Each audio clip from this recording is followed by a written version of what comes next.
jurusan apa ini? Ini busana. Oh, pas kalau busana. Ya, jadi sebelumnya saya minta maaf pagi hari ini saya mendampingi Pak Slamet dalam rangkaian kegiatan PGB, pendidikan guru penggerak. Jadi perlu peserta didik ketahui bahwa Pak Slamet ini mengikuti PGB, pendidikan guru penggerak, yang mana Pak Slamet ini mengikuti secara online maupun luring, secara daring maupun luring. Yang daring itu diikuti melalui instruktur dan fasilitator. Ya. Pak Slamet ini sudah mengikuti sampai modul 2.3. Kemarin sudah mengikuti postes ya Pak? Ya. Ya, alhamdulillah. Tinggal menunggu hasilnya nanti yang postes. Sehingga pada kesempatan hari ini Pak Slamet ini akan mempraktekkan apa yang sudah didapatkan pada saat pendidikan atau pada saat daring, yaitu pembelajaran berdifferensiasi, pembelajaran yang memasukkan kompetensi sosial emosional atau KSE, kemudian budaya positif. Nah, bagaimana nanti Pak Slamet menerapkan itu, saya mengamati. Jadi saya hanya sebagai pengamat. Kebetulan saya ditugaskan sebagai pengajar praktek yang mendampingi Pak Slamet dalam PGB tersebut atau pendidikan guru penggerak. Nah, sebelumnya saya minta maaf ini belum kenalan tadi. Ya, saya perkenalkan. Saya juga seperti Pak Slamet juga dulu, saya mengajar di SMK Negeri Wonosobo. Nama saya ini sudah ada di sini ya. Ini Abdul Fakih, panggilannya Pak Fakih.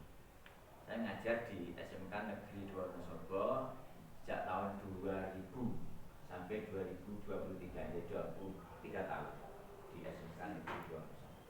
Sampai sekarang ini, masih sampai sekarang ini. Itu, kalau alamat saya di Temanggung.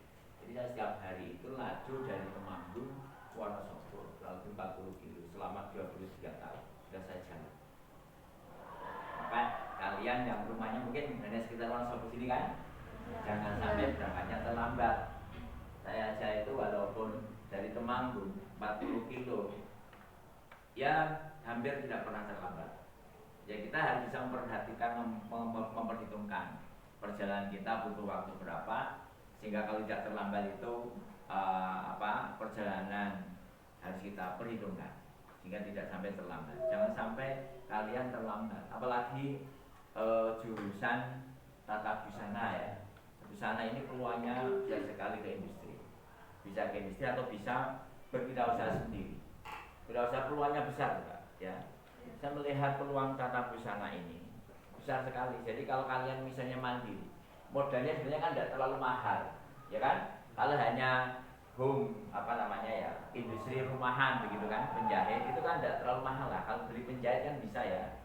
Tidak seperti kalau bengkel besar, bengkel mobil itu kan mahal. Tapi kalau tata busana kalian membuka penjahit itu, wah itu sudah hasilnya lumayan. Saya jahitnya kan di sini loh Pak, dari Pak siapa? Bukan, Mas Wahyo. Mas Wahyo. Itu satu baju 100.000. Modalnya benang. Ya, penjahit kan benang. Hanya benang 100.000. Padahal sehari dapat berapa? Berapa potong baju kan? Lumayan. Gitu. Jadi maka ditekuni ini kalian masuk di jurusan tata busana ini peluangnya besar sekali.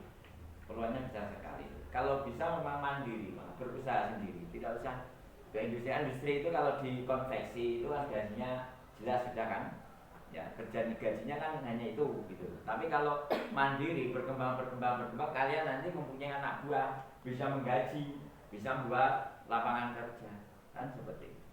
Nah, ini kalian harus punya berpikir seperti ini. Kelas berapa? Kelas 10. Kelas 10. Oh, apalagi masih panjang kan, baru kelas 10, nanti kelas 11 ini sudah masuk ke bukan penjurusan ya sekarang itu ya. Ini ke konsentrasi. Jadi konsentrasi. Nanti masuk kelas 11 kan masuk ke konsentrasi. Kemudian kelas 12 kalian sudah PKL, sudah punya pengalaman, keluar dari sini bisa berwirausaha sendiri. Yang pun jurusan tata busana ini kan tidak banyak di Wonosobo juga, ya kan? Yang di kota ini hanya sini. Kepin sabu kan pada sini. Kan luar kota, Iya. luar kota. Yang kota ini kan hanya sini Hanya kan. sini, Pak. Nah iya, yang kota Wonosobo kan hanya informatika. Ini peluang sebetulnya, tidak banyak saingan. Maka kalian harus betul-betul memang harus rajin, belajarnya giat, ya.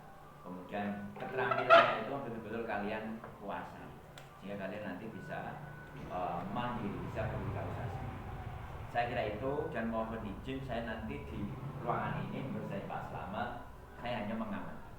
Saya duduk di sini Pak Slamet ya. Iya, Pak. Saya duduk di sini, kemudian nanti akan mengamati Pak Slamet bagaimana dalam melakukan pembelajaran menerapkan, yaitu pembelajaran berdiferensiasi, kemudian KSE, kompetensi sosial emosional dan budaya positif.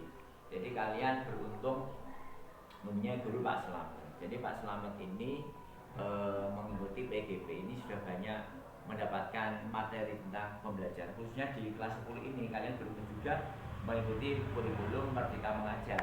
Pembelajaran bervariatif, tidak monoton. Kalau yang kurikulum sebelumnya kan pendidikan pembelajaran berpusat pada guru, tapi kalau sekarang kan tidak. Kalau yang kurikulum Merdeka ini pembelajaran berpusat pada siswa. Jadi yang aktif siswanya, ya yang aktif siswanya. Kalian aktif. Kalau dulu kan gurunya aktif hanya mendengarkan gitu kan. Tapi kalau sekarang kan kalian yang aktif, gurunya sebagai fasilitator. Nah ini nanti Pak Slamet akan merasakan ini. Nanti bagaimana modelnya diskusi atau apa, sehingga nanti betul-betul pembelajaran ini hidup. Jadi tidak ada yang ngantuk walaupun puasa, tidak ngantuk. Ada yang tidak puasa? Puasa semua ya, kecuali kalau yang putih kan biasanya kalau batal. Yang tidak batal puasa, harus puasa. Ya harus puasa semua. Oh puasa ada? Satu-satunya cowok. Ya apa-apa, ya puasa. Jadi silahkan nanti kalian bisa mengikuti pembelajaran ini dengan baik. Saya kira itu Pak Slamet yang saya sampaikan. Sekali lagi saya mohon izin nanti duduk di ruangan ini mengamati kegiatan pembelajaran Pak Slamet. Dan saya persilahkan monggo Pak Slamet untuk bisa memulai kegiatan belajar Pak Slamet. Monggo.